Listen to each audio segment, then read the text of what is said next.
दोस्तों नमस्कार। वैसे तो मोदी सरकार कभी भी अपने फैसले से पीछे नहीं हटती, मगर चुनाव के बाद विपक्ष का एक ट्वीट भी सरकार को मजबूर कर देता है अपने फैसले से पीछे हटने को। दरअसल आप सबको मैंने अभी हाल में ही लेटर एंट्री को लेकर खबर बताने की कोशिश की थी कि कैसे मोदी सरकार ने केंद्र मंत्रालयों में 45 पदों को डायरेक्ट भरने की कोशिश की है। यानी कि यहाँ पर कोई भी यूपीएससी का एग्ज़ाम नहीं होगा, डायरेक्ट एंट्री दी जा रही थी 45 पदों पर केंद्र मंत्रालयों के। इसे लेकर विपक्ष सवाल उठाता हुआ दिखाई दिया कि अगर यूपीएससी का एग्ज़ाम नहीं होगा और कंपटीशन नहीं होगा तो यहाँ पर आरक्षण भी लागू नहीं होगा। तो क्या होगा एससी, एसटी और ओबीसी के आरक्षण का? यानी कि जो पिछड़े हैं उनको उनका आरक्षण नहीं मिलेगा, जो कि उनका हक है, बाबा साहब भीमराव अंबेडकर ने दिया है।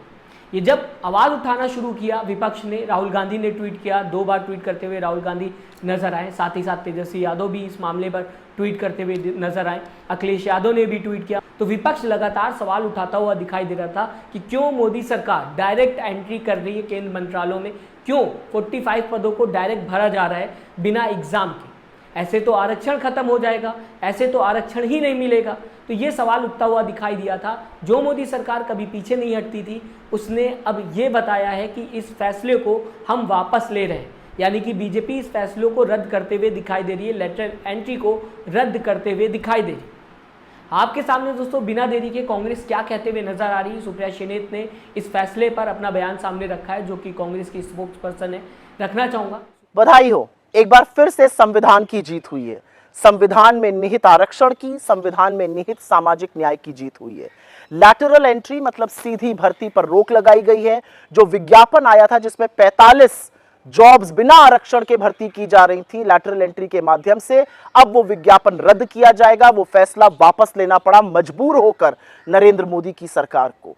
याद रहे, इस फैसले ने आरक्षण को ताक पर रखा था। दलितों, वंचितों, शोषितों, आदिवासियों, पिछड़ों के हक को मारने वाला फैसला था ये, और इसका पुरजोर विरोध राहुल गांधी ने किया था। इसके खिलाफ आवाज खरगे जी ने उठाई थी। पूरे इंडिया गठबंधन ने इसके खिलाफ पुरजोर विरोध किया था, क्योंकि यह संविधान में निहित आरक्षण पर एक बड़ा प्रहार था। नरेंद्र मोदी जी, क्रेडिट लेने की बिल्कुल भी कोशिश मत करिएगा, क्योंकि यह साजिश, यह फैसला आपकी नाक के नीचे लिया गया था। ये पूरा षड्यंत्र आपकी नाक के नीचे गठित हुआ था। तो आप क्रेडिट लेने की कोशिश मत करिए। और एक बात याद रखिए कि जब जब आप संविधान के खिलाफ, आरक्षण के खिलाफ, दलितों, पिछड़ों, आदिवासियों के हक के खिलाफ कोई फैसला लेंगे तो अपने सामने समूचे विपक्ष को, राहुल गांधी को पाएंगे। एक बात और कहना चाहती हूं, अब आदत डाल लीजिए, आपके हर गलत फैसले को हम वापस कराकर ही मानेंगे।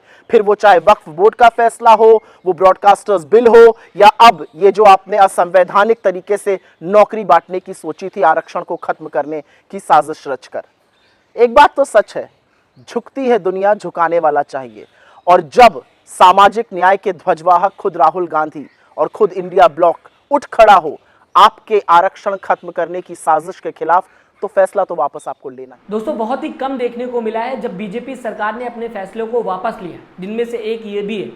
किस वजह से आपके सामने मैंने बताने की कोशिश की कि विपक्ष लगातार इस मुद्दे को उठाता हुआ दिखाई दे रहा था कि जिनसे आपने वोट लिया है, क्या उनका आरक्षण अब आप खत्म कर देंगे? ये जो लेटरल एंट्री के जरिए आप एंट्री दे रहे हैं, नौकरी दे रहे हैं, क्या इससे एससी, एसटी और ओबीसी को उनका हक मिलेगा? कई सवाल उठाता हुआ विपक्ष दिखाई दे रहा था। और अब बैकफुट पे जाते हुए बीजेपी सरकार दिखाई दे रही है, अपने फैसलों को वापस लेते हुए दिखाई दे रही है। ये वही सरकार है जिसने किसान आंदोलन कई महीने तक होता रहा लेकिन अपने फैसलों को वापस नहीं लिया। दोस्तों जब 1 साल से ऊपर हो गया तब जाके सरकार ने उस कानून को वापस लिया, जिसकी वजह से किसान आंदोलन होता हुआ दिखाई दे रहा था। लेकिन अभी भी जो वादे किए गए थे बाकी, उसे पूरा नहीं किया गया है, जिसकी वजह से किसान आंदोलन 2.0 होता हुआ दिखाई दिया था। लेकिन अब जबकि चुनाव हुआ अभी हाल में, लोकसभा चुनाव की अगर मैं बात करूं, विपक्ष ज़्यादा मजबूत होता हुआ दिखाई दिया। और ये मजबूती जो है, इसका रिजल्ट ये है कि अब सरकार विपक्ष की बात सुनती है। अगर विपक्ष कोई भी मुद्दा उठाता है तो उस मुद्दे पे ध्यान दिया जाता है, इग्नोर विपक्ष को नहीं किया जाता है। बहुत बड़ा एग्जाम्पल है लेटरल एंट्री, जहाँ पे विपक्ष लगातार अपनी बात उठाता हुआ दिखाई दिया, बीजेपी को घेरता हुआ दिखाई दिया लेटरल एंट्री को लेकर, और आखिरकार बीजेपी ने उस फैसले को वापस ले लिया। आप पूरी खबर को किस तरीके से देखते हैं, मैं चाहूंगा अपनी राय जरूर दीजिएगा। साथ ही साथ दोस्तों चैनल को सब्सक्राइब और वीडियो को लाइक करना ना भूलिएगा। अपना दोस्तों ख्याल रखिएगा। नमस्कार।